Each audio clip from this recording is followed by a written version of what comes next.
ఈ సమావేశం తర్వాత ఉద్యోగులు, పెన్షన్ల సంఘాల్లో చాలా ఉత్సాహం కనిపిస్తోంది. తమ సమస్యల పరిష్కారానికి ఇప్పటికైనా దారి ఏర్పడిందని వారు సంతోషపడుతున్నారు. రాష్ట్ర ఉద్యోగులు, ఉపాధ్యాయులు, పెన్షనర్ల సమస్యల పరిష్కారంపై చాలా కాలం తర్వాత తెలంగాణ ప్రభుత్వం స్పందించినట్లుగా కనిపిస్తోంది.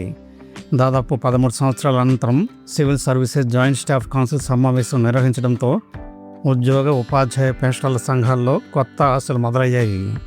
ముఖ్యమంత్రి రేవంత్ రెడ్డి గతంలో ఇచ్చిన హామీ మేరకు మే 15వ తేదీలోపు ఈ సమావేశం ఏర్పాటు కావడం శుభ పరిణామమని సంఘాల నేతలు పేర్కొంటున్నారు. తెలంగాణ రాష్ట్రం ఏర్పడినంతకాలం తర్వాత జాయింట్ స్టాఫ్ కౌన్సిల్ సమావేశం ఏర్పాటు చేయడం తమలో సంతోషాన్ని నింపుతోందని వారు చెప్తున్నారు. ఈ వేదిక ద్వారా పెండింగ్లో ఉన్న అనేక కీలక సమస్యలను యూనియన్లు ప్రభుత్వం ముందుంచాయి. పరిష్కారానికి టైం టేబుల్ విడుదల చేయాలని ఒత్తిడి చేసేవి. సచివాలయంలో ప్రభుత్వ ప్రధాన కార్యదర్శి కె రామకృష్ణారావు అధ్యక్షతన ఇటీవల జరిగిన ఈ సమావేశానికి 15కు పైగా ఉద్యోగ, ఉపాధ్యాయ, పెన్షనర్ల సంఘాల అధ్యక్షులు, ప్రధాన కార్యదర్శులు పాల్గొన్నారు. ప్రతి సంఘం తరఫున ఒక్కొక్కరు మాట్లాడి తమ సమస్యలను సీఎస్ దృష్టికి తీసుకెళ్లారు. ఈ సమావేశంలో ఏ అంశాలు ప్రభుత్వ దృష్టికి తీసుకెళ్లారో, దానికి ప్రభుత్వం నుండి ఏ సమాధానాలు వచ్చాయో తెలుసుకునే ముందు అసలు ఈ సమావేశంలో పాల్గొన్న ప్రముఖులు ఎవరో ఇక్కడ క్లుప్తంగా తెలుసుకుందాం. ఈ సమావేశంలో ప్రభుత్వ ఉన్నతాధికారులు మహేష్ దత్ ఎక్కా, సవ్యసాచి ఘోష్, సందీప్ కుమార్ సుల్తాన్యా, యోగితా రాణా, క్రిస్టినా చౌంగ్తో పాల్గొన్నారు. అలాగే టీఎన్జీఓ అధ్యక్షుడు మారం జగదీశ్వర్, టీజీఓ రాష్ట్ర అధ్యక్షుడు ఎల్లు శ్రీనివాసరావు, డిప్యూటీ కలెక్టర్స్ అసోసియేషన్ అధ్యక్షుడు లచ్చిరెడ్డి, టీఎస్యూటీఎఫ్ రాష్ట్ర అధ్యక్షుడు చావా రవి, ప్రధాన కార్యదర్శి ఏ వెంకట్, టీఆర్టీఎస్ రాష్ట్ర అధ్యక్షుడు కటకం రమేష్, ప్రధాన కార్యదర్శి మారెడ్డి అంజిరెడ్డి, ఎస్టీయూటీఎస్ రాష్ట్ర అధ్యక్షుడు జి సదానంద గౌడ్, ప్రధాన కార్యదర్శి జొట్టు గజేందర్ తదితర సంఘాల నేతలు పాల్గొన్నారు. సమావేశంలో ప్రధానంగా తెలంగాణ 2వ పీఆర్సీ అంశం చర్చకొచ్చింది. ఉద్యోగులు, ఉపాధ్యాయులు, పెన్షనర్లు ఎంతో కాలంగా తెలంగాణ 2వ పీఆర్సీ కోసం ఆతృతగా ఎదురుచూస్తున్నారని సంఘాల నేతలు పేర్కొన్నారు. రాష్ట్ర ప్రభుత్వం కొత్త పీఆర్సీ అమలు చేయకుండా 2.5 సంవత్సరాలు కావస్తోందని, ఉద్యోగులు కళ్ళు కాయలు కాసేలా ఎదురుచూస్తున్నప్పటికీ ఇంకా నిర్ణయం తీసుకోకపోవడం బాధాకరమని వారు వ్యాఖ్యానించారు. ఇకపై పీఆర్సీ కమిషన్ గడువును పొడిగించకుండా వెంటనే నివేదిక తెప్పించి ఉద్యోగ సంఘాలతో చర్చించి అమలు చేయాలని డిమాండ్ చేశారు. జూలై 1, 2023 నుండి అమలులోకి వచ్చేలా 51% ఫిట్మెంట్తో కొత్త పీఆర్సీ ప్రకటించాలని కోరారు. ఈ సందర్భంగా డిప్యూటీ సీఎం చేసిన తాజా ప్రకటన ఉద్యోగుల్లో కొత్త ఆశలను రేకెత్తించిందని చావా రవి వ్యాఖ్యానించారు. డిఏడిఆర్ బకాయిల అంశాన్ని కూడా సంఘాలు బలంగా ప్రస్తావించాయి. గత కొన్నేళ్లుగా పెరిగిన ధరలకు అనుగుణంగా రావాల్సిన కరువు భత్యం బకాయిలను ప్రభుత్వం వెంటనే విడుదల చేయాలని డిమాండ్ చేశారు. 5 డిఏడిఆర్లను వెంటనే మంజూరు చేయాలని ఉద్యోగ సంఘాలు, పెన్షనర్ల సంఘాలు ప్రభుత్వాన్ని కోరాయి. పెండింగ్ బిల్లుల అంశం ఈ సమావేశంలో అత్యంత ఆందోళనకర అంశంగా మారింది. ఇప్పటికే పెండింగ్లో ఉన్న బకాయిల చెల్లింపుల కోసం నెలకు 750 కోట్లను చెల్లిస్తున్నప్పటికీ ఇటీవలనే నెలకు ఈ మొత్తాన్ని 1000 కోట్లకు పెంచేందుకు ప్రభుత్వం తరపున డిప్యూటీ ముఖ్యమంత్రి మల్లు భట్టి విక్రమార్క గారు అంగీకరించినప్పటికీ ఇంకా పెండింగ్ బకాయిలు పేరుకుపోతూ ఉండటంపై ఉద్యోగ సంఘాలు, పెన్షనర్ల సంఘాలు ఆవేదన వ్యక్తం చేస్తున్నాయి.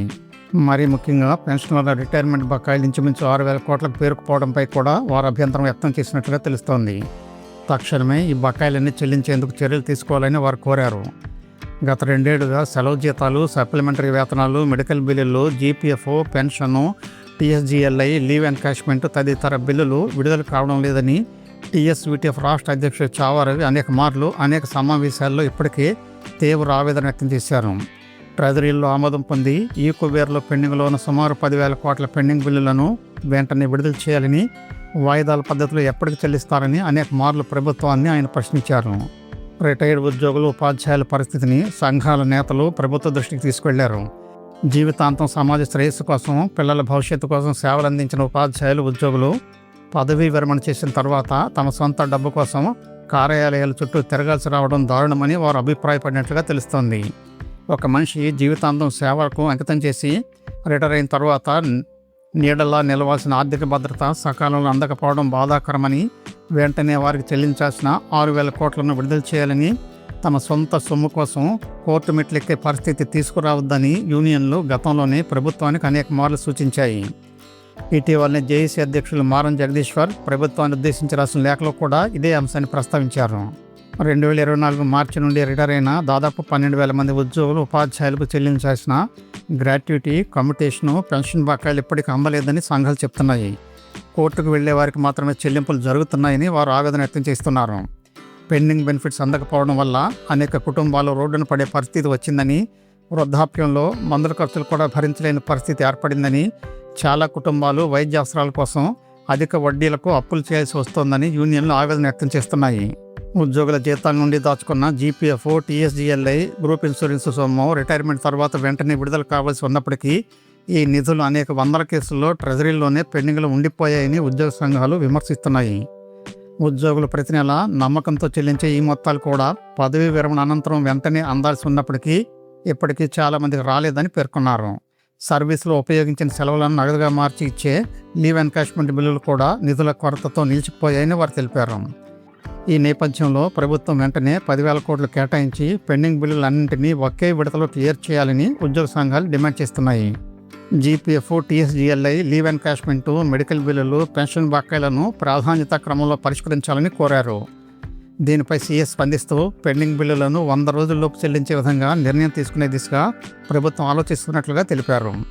సిపిఎస్ రద్దు అంశం కూడా సమావేశంలో కీలకంగా మారింది. సిపిఎస్ను పూర్తిగా రద్దు చేసి పాత పెన్షన్ విధానాన్ని పునరుద్ధరించాలని ఉద్యోగ సంఘాలు డిమాండ్ చేశాయి. ముఖ్యంగా 2003 డిఎస్ ఉపాధ్యాయులకు పాత పెన్షన్ అమలు చేయాలని, 2004 సెప్టెంబర్ 1కు ముందు వెలువడిన నోటిఫికేషన్ ద్వారా నియామకమైన వారికి పాత పెన్షన్ ఆప్షన్ కల్పించాలని కోరాయి. మేము 57 ప్రకారం వారికి వెంటనే పాత పెన్షన్ అమలు చేయాలని వారు కోరారు. దీనిపై సీఎం, డిప్యూటీ సీఎంతో చర్చించి వీలైనంత త్వరగా నిర్ణయం తీసుకుంటామని సీఎస్ గారు తెలియజేశారు. జీవో 317 సమస్యపై కూడా సంఘాలు తీవ్ర అసంతృప్తి వ్యక్తం చేశాయి. బాధితులకు న్యాయం చేస్తామని చెప్పిన తర్వాత కూడా పాత విధానాన్ని కొనసాగించడం విచారకరమని యూనియన్లు వ్యాఖ్యానించాయి. జీవో 317 సవరించి బాధితులందరికీ శాశ్వత కేటాయింపులు చేయాలని, అంతర్జిల్లా ఉపాధ్యాయ బదిలీలను వెంటనే చేపట్టాలని డిమాండ్ చేశారు. ఉపాధ్యాయుల బదిలీలు, ప్రమోషన్ల అంశాన్ని కూడా సంఘాలు బలంగా ప్రస్తావించాయి. ఆగస్టు 1, 2026 కటాఫ్ తేదీతో బదిలీలు, ప్రమోషన్లు నిర్వహించాలని కోరారు. ఖాళీగా ఉన్న డిఈఓ, ఎంఈఓ, డైట్ ఫ్యాకల్టీ పోస్టులను పదోన్నతుల ద్వారా భర్తీ చేయాలని, రాష్ట్రంలోని అన్ని జిల్లాలకు డిఈఓలు, అన్ని మండలాలకు ఎంఈఓలు పోస్టులను మంజూరు చేసి రెగ్యులర్ నియామకాలు చేపట్టాలని డిమాండ్ చేశాయి. 5,571 ఎస్జిటి పోస్టులను ప్రాథమిక పాఠశాల ప్రధానోపాధ్యాయ పోస్టులుగా అప్గ్రేడ్ చేయాలని కూడా వారు కోరారు. ఇన్ సర్వీస్ ఉపాధ్యాయుల సమస్యలను కూడా ఉద్యోగ సంఘాలు ప్రస్తావించినట్లుగా తెలుస్తోంది. ఇప్పటికే ఎన్నో ఏళ్లుగా ప్రభుత్వ పాఠశాలలో పనిచేస్తున్న ఉపాధ్యాయులను మళ్లీ టెట్ పరీక్ష రాయమని చెప్పడం సరైనది కాదని వారు స్పష్టం చేశారు.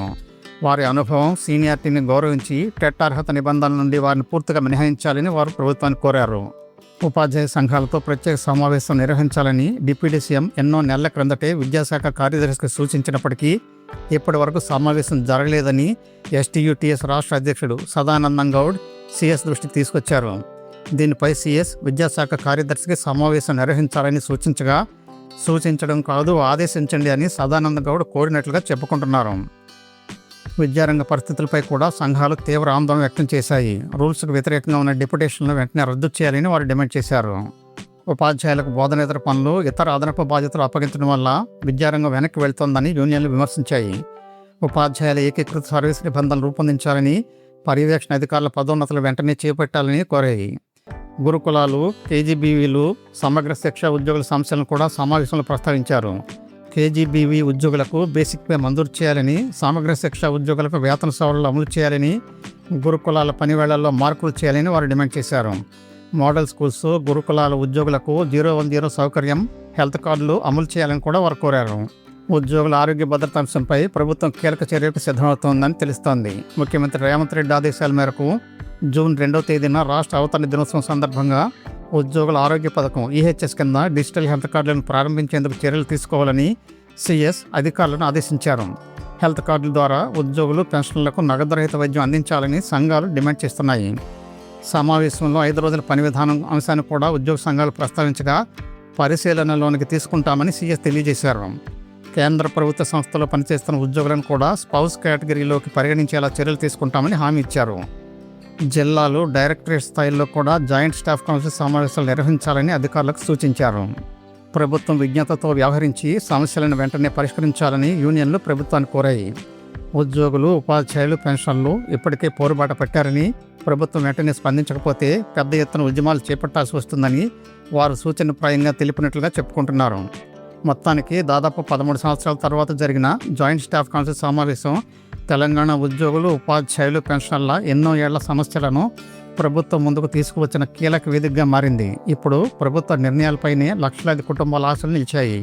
పీఆర్సీ అమలు, 5 డిఏడిఆర్ విడుదల, డిఏడిఆర్ బకాయిల చెల్లింపులు, ఉద్యోగులు, పెన్షనర్ల పెండింగ్ బిల్లుల క్లియరెన్స్, సిపిఎస్ రద్దు, జీవో 317 సమస్య పరిష్కారం, ఉపాధ్యాయుల సర్వీస్ రూల్ సమస్యల పరిష్కారం వంటి అంశాల్లో ప్రభుత్వం వేగంగా చర్యలు తీసుకుంటేనే ఉద్యోగ వర్గాలకు నిజమైన ఉపశమనం లభించే అవకాశం ఉంది. వీడియో నచ్చితే తప్పకుండా సబ్స్క్రైబ్ చేసుకోండి, 10 మందికి షేర్ చేయండి, తప్పనిసరిగా లైక్ చేయండి. ధన్యవాదాలు.